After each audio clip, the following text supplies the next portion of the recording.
कुल्टी के लच्छीपुर में डीजे बजाने के विवाद में दो पक्ष भिड़े, मारपीट में एक युवक घायल। कुल्टी थाना क्षेत्र के नियामतपुर लच्छीपुर काली मंदिर पाड़ा इलाके में डीजे बजाने को लेकर हुआ विवाद खतरनाक हिंसा में बदल गया। पड़ोसी रंजीत बावरी और उसके साथियों पर आरोप है कि उन्होंने पांचू दास नामक एक युवक को बेरहमी से पीटकर अधमरा कर दिया। से घायल पांचू दास को परिजन तत्काल आसनसोल जिला अस्पताल लेकर पहुंचे, जहां डॉक्टरों ने उसकी हालत नाजुक बताते हुए उसे दुर्गापुर मिशन अस्पताल रेफर कर दिया। पीड़ित की मां ने कुल्टी थाने में लिखित शिकायत दर्ज कराते हुए बताया कि डॉक्टरों के अनुसार पांचू दास की खोपड़ी की हड्डी टूट गई है और उसकी हालत बेहद चिंताजनक बनी हुई है। चिकित्सकों ने सिर में प्लेट लगाकर जल्द से जल्द ऑपरेशन कराने की सलाह दी है।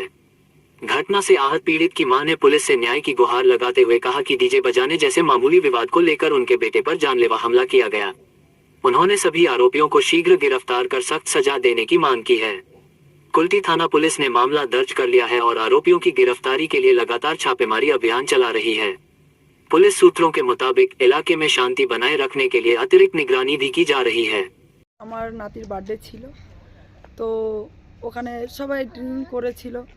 এবার এখান থেকে পুলিশ এসে বলেছে ডিজে বন্ধ করতে, তো এরা নিচে যে বলে এসছে, এরা বুঝতে পারিনি, এদেরকেও বলিনি, তো এরা ডিজে চলছিল। পরে পুলিশে যে বন্ধ করিয়েছে, তো পাশে রঞ্জিত বলে যে ছেলেটা, তার কাছে গেছে, যে বলছে যে এরকম ডিজে, পুলিশের কাছে জিজ্ঞাসা করেছে যে এপারটা কে করেছে, কমপ্লেনটা কে জানিয়েছে। তো এরা বলেছে যে আমার ছেলের বউ, তার শালি জানিয়েছে যে এরকম রঞ্জিত বাউরি বলে সে কমপ্লেন করেছে।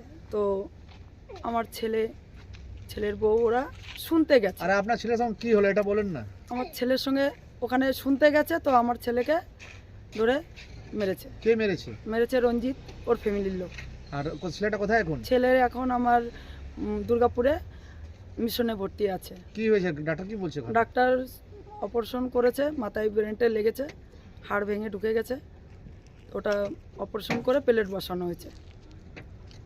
3 লাখ টাকা অলরেডি আমার চলে গেছে। এখনও সঠিকভাবে বলিনি যে ডাক্তার কত টাকা খরচা হবে। ছেলে আমার এখনও আইসিতে ভর্তি আছে। হ্যাঁ, পুলিশের কাছে এসছি, এফআইআর করেছি, জমা নিয়েছে, বললো অ্যাকশন আমরা নেব।